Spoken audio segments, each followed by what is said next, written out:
Production funding for Behind the Headlines is made possible in part by the WKNO Production Fund, the WKNO Endowment Fund, and by viewers like you. Thank you. Sheriff Floyd Bonner on juvenile detention, reducing crime, and more tonight on Behind the Headlines.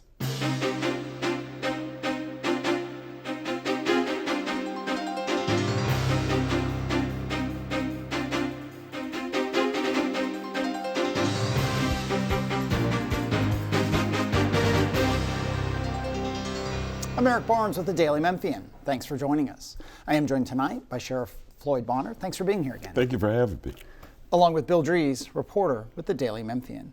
You have a lot going on, and we'll try to cover a lot of the things that your office is directly involved in or touching or so on. Right. One of the places I wanted to start, though, was with de-annexation that's about to happen, I believe, Bill, in 2021, and certain areas, Rocky Point, South Wind Dyke, South Cordova, Eads, River Bottoms, that has created a need for policing, for patrols in that area. And you're estimating, 51 new sheriffs that you're going to need to hire. I think it's, $7 million to get that going. Yes. How's that going to get done?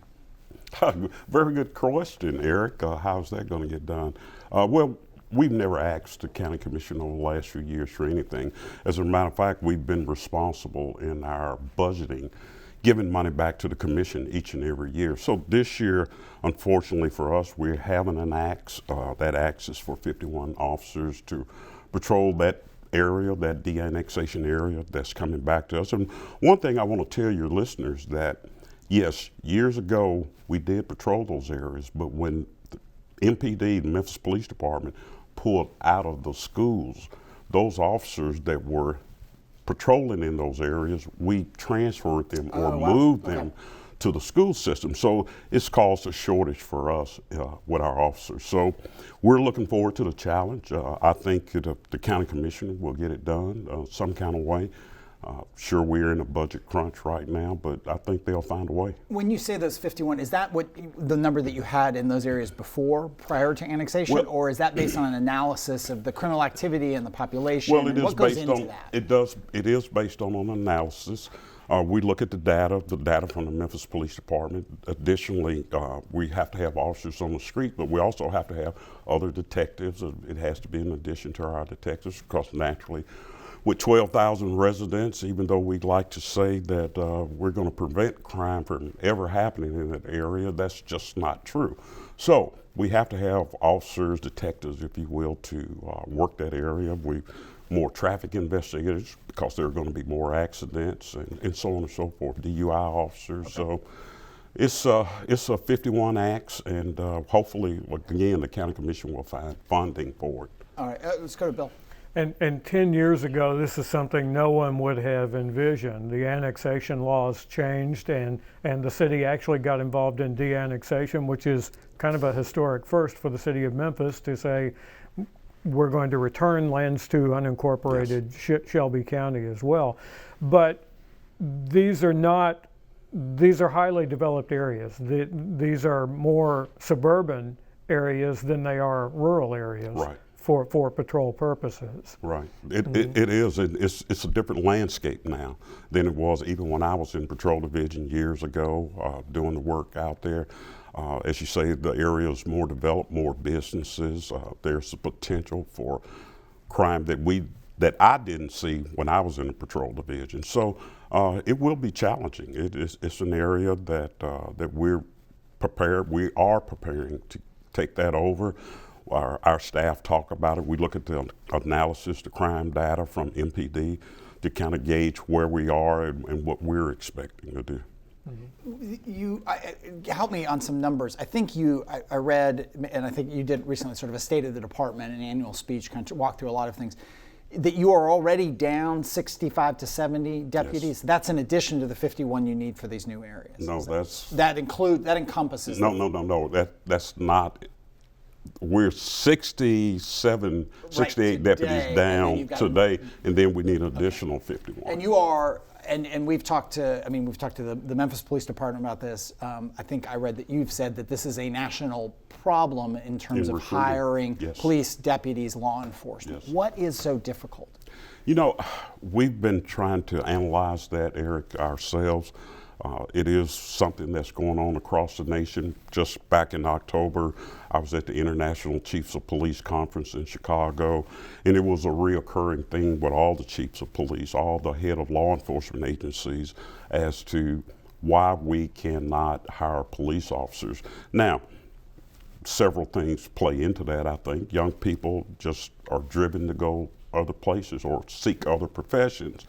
And then too, this is a tough job. I mean, you go to work every day, you got a body camera on you, you got a camera in your car, and so Big Brother is always looking over your shoulder. That's just the way it is these days. And we hope that we can retain these officers or get them in the door. Since I've been sheriff, I've enacted a recruiting team, and we send them out going to churches, to schools, college campuses, military facilities, trying to get them to, want to be a part of the sheriff's office. Let's shift gears slightly. I mentioned juvenile justice at the top of the show, but the sheriff's office, we started with this patrol, the issue with the de-annexation, and there's new areas you're going to be patrolling. You now patrol all of unincorporated Shelby County, I Yes. believe. So anything Always have. have. Yes. Then you are also provide, if I'm not mistaken, the guards, security. I don't know how to say that. You mentioned the schools, but also correction the officers. adult jail and the Juvenile Justice Center. Right. And that's a total of about 600 deputies that you'd like to have across all that. Is that? Well, we correct me. have our law enforcement officers, then we have Okay. our correctional Okay, so deputies. those are separate. They're kind of separate in a way. We have over 800 correctional deputies, Okay, but I'm thank still 158 down with Right. correctional officers. We operate the facilities at 201 Juvenile Court as well as Jail East, Yeah. not the penal farm or the Shelby County Correction Center. So it's a daunting task to operate 3 facilities, but I'm very proud of the fact that we're accredited, nationally accredited in all 3 facilities. You may have heard Commissioner Sawyer concerned about what was going on down in Parchman. First of all, we're not a state institution. We take accreditation very seriously. We have people come in from all over the nation and take a look at our facilities and watch what we're doing, making sure that we're following national standards, if you will. Okay, and in juvenile justice right now, we did a show recently with talking about this a report that came out that a high number, what some people call, I should say, a high number, some almost 90 juveniles were transferred. I think it was 92 or something like that were transferred from juvenile court to the adult jail. Is that a decision that you're involved in? Or are you simply executing the decision of the court? We're executing the decisions of Judge Michaels, of course. When you take someone, and the conversation is about, these are violent offenders and what's going on, but separate almost from that, when your folks are responsible for taking someone from a detention center for youth into the adult prison, what approach do you take? Or do you basically say, well, now they're considered an adult and they're going to be in the jail with everyone else? Because in the eyes of the court, they are an adult. Right. Well, as we transition them from the juvenile facility, Jail East, where we house them at, and we bring them into the main jail at 201, there is a transitional pod there. We still call it kind of our young people or juvie squad or cell system or pod system, excuse me. And so those kids are, and I still call them kids, 18, 19 years old, they're still kids, but we put them in that particular program pods. We're teaching, we're trying to change behavior. We have counselors there, and I can't speak well enough of our counselors, our jail staff, the people that pour, even my commanders who go in and try to talk to these guys, because eventually they are going to get out of prison. And so when we have them at our jail, we're trying to pour as much as we can into them and try to get them to change their mindset, if you will. Bill. Which brings us to the juvenile detention center that is being planned, and there are discussions underway. And originally the thought was to perhaps build a new center. That's now shifted to look at what was called the Shelby Detention Center across Old Getwell Road from what a lot of Memphians will know as Tall Trees, but it's not.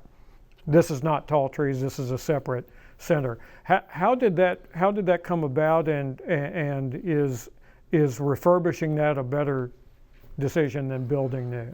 Well, I think how it came about in 2000. Well, the Congress passed a new law, and at the end of 2021. You will no longer be able to house juveniles in adult facilities. So the adjudicated juveniles that we have at juvenile court, or jail lease, now, we can no longer house them there. So we're kind of up against a time crunch, if you will, to try to talk about building a new facility. I know the county government, Mayor Harris' office is in negotiations now with trying to purchase that particular site. If not, we're talking about building a new facility. As you know, the budget is tight. You're probably looking at $50 to $75 billion just to build a new facility, where hopefully we can buy this a little cheaper and then renovate it and hopefully save the taxpayers some money. Mm-hmm. But that particular facility, I think, really meets all of our needs right now.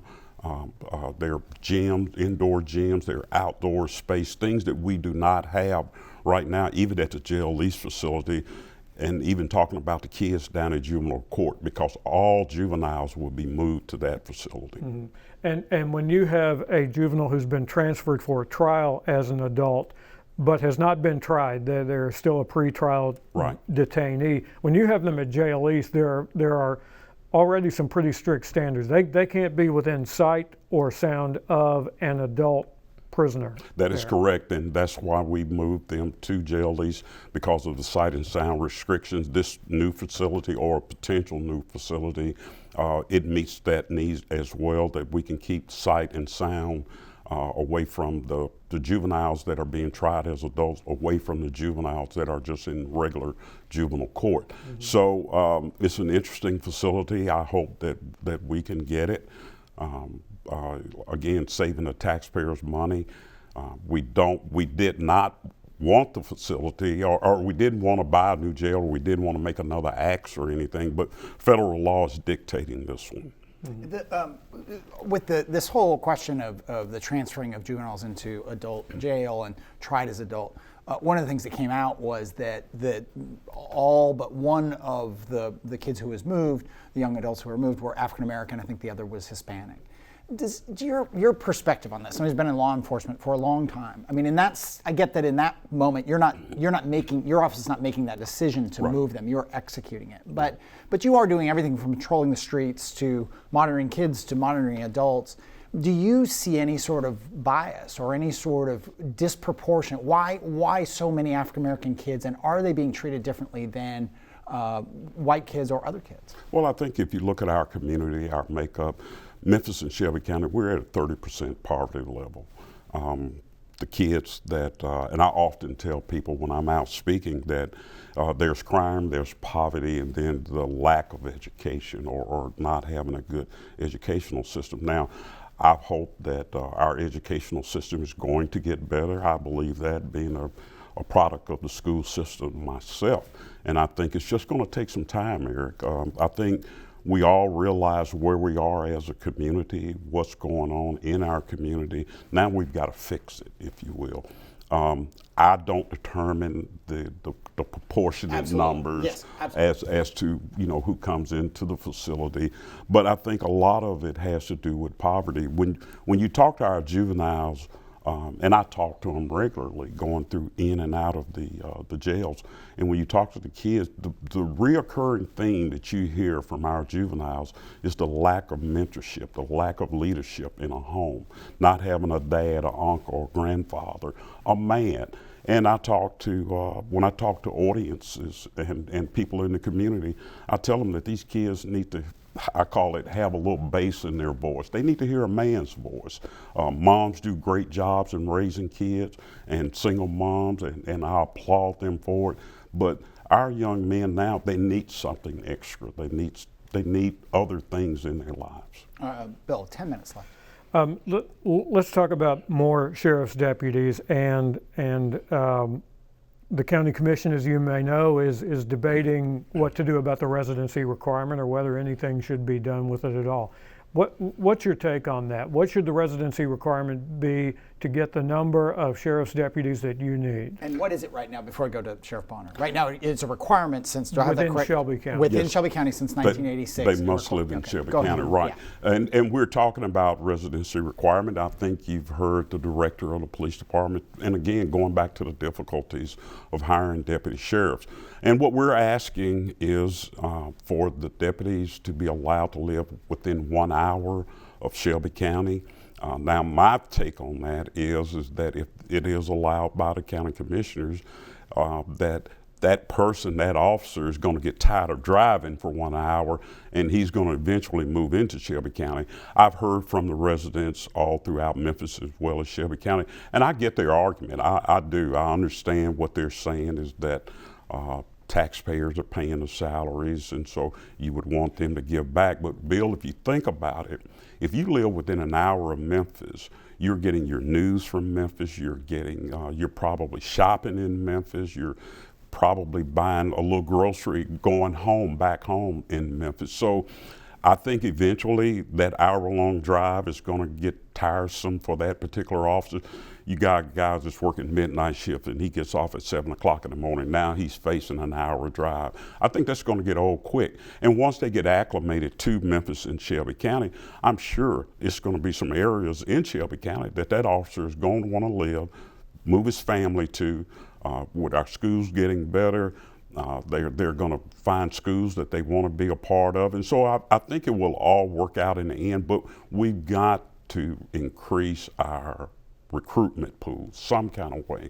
And this is one way, and I don't know if this is the cure-all, end-all, but we would just like the opportunity, and if the citizens would just trust the process and how we go about hiring deputy sheriffs and all the things that we have in place to make sure that biases and even racism does not occur with our officers. We have officers down at our BOPSI, our Internal Affairs Division, that look at this monthly, daily, and with body cameras, field commanders are watching and looking. So there are things in place to make sure some of the things that people are concerned about are taken care of.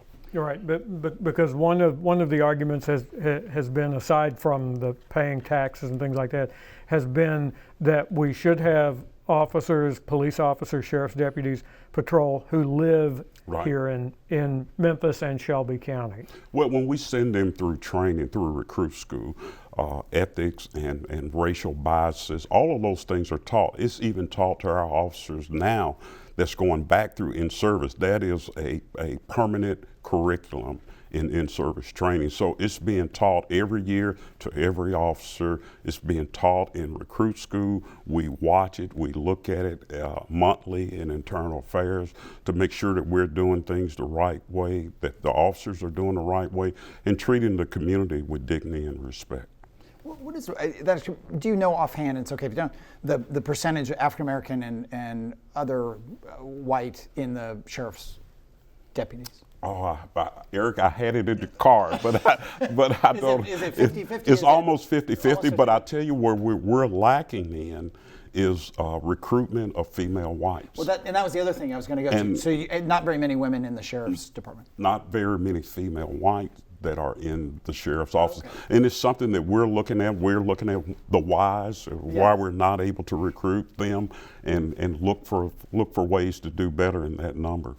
Does that dynamic, you've been in law enforcement how long?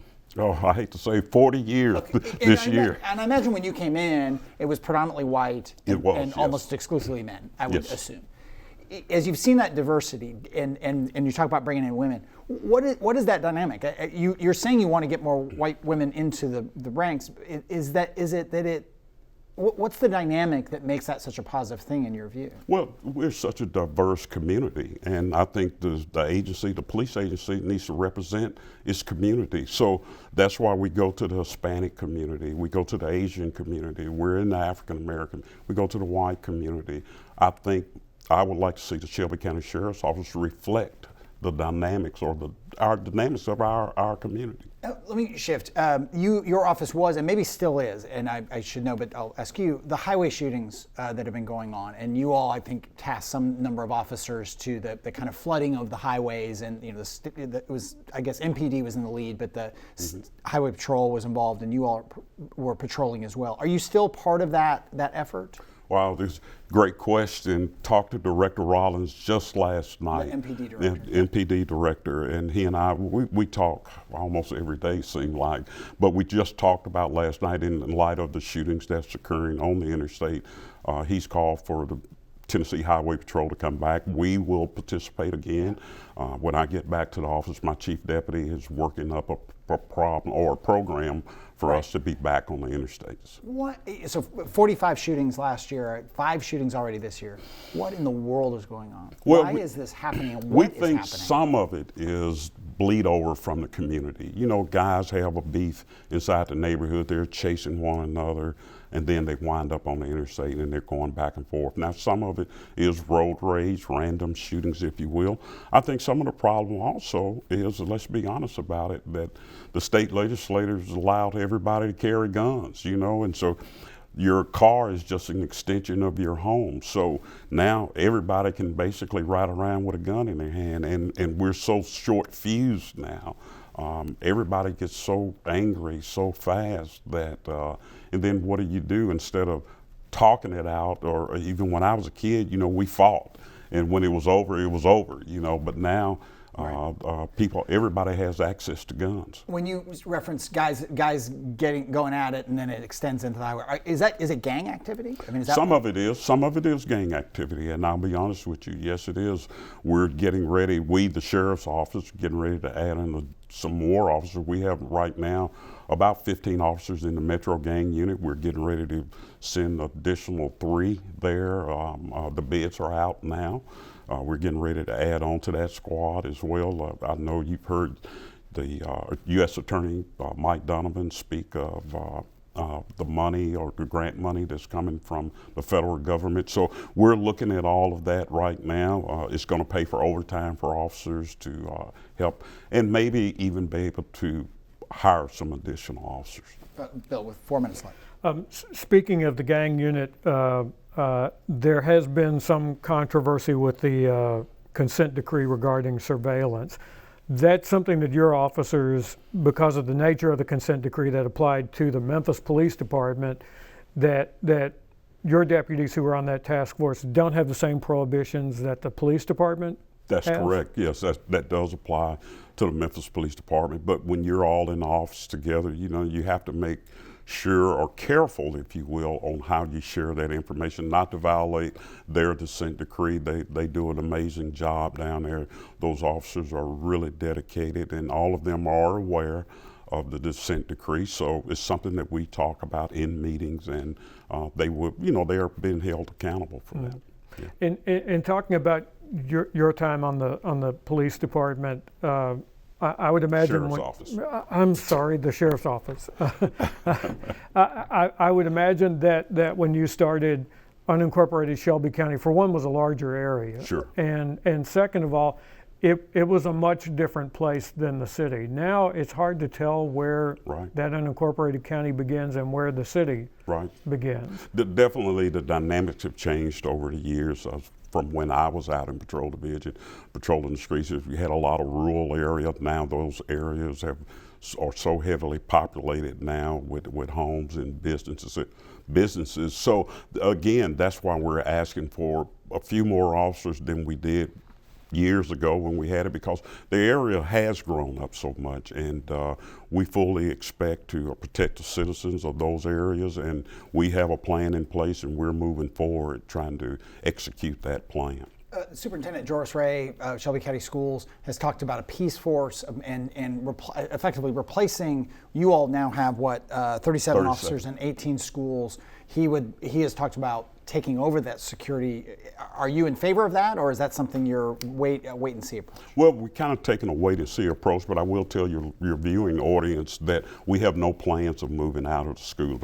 Our 37 officers. We already have that in the budget to be there. Now, I think it's going to take some legislative things to happen for us to be moved out of schools. But the 37 that are there, the 18 schools that we're in, we're planning to be there next year, and we'll just have to wait and see what happens on that. With a minute left, ICE immigration, has been the President Trump's administration has taken a very tough stance on immigration. There's been, I think some legislation and state legislation that said there was no sanctuary cities, which is an oddly defined thing anyway. But your office is really not participating in ICE raids, or what is your stand on ICE raids and your office's participation in them? No, sir, we're not participating in ICE raids, but let me kind of clear up a fact. Sure, when a person comes to jail, anybody, it doesn't matter what nationality, we ask you the questions that we have to ask you. Like, for instance, where were you born? What country is your origin from? Now, if you tell us that you were born in Canada, then we have to notify ICE. That's state law. That's something that we are mandated to do. And so we would say Bill Dreves just came to jail. Excuse me, Bill, I hope you don't come to jail. But we say Bill Dreves says that he was born in Montreal, for instance. So then it's up to them to decide if they want to come get Bill. They have some kind of warrant or something to come get him, but we don't hold for ICE. And as you know, it takes a while to get out of our jail. So we think that the ICE agents have enough time to get there. Okay, that is all the time we have, but we'll get you back. Thank you for being here Thank again. you for having me. Thank you, Bill, and thank you for joining us. Join us again next week.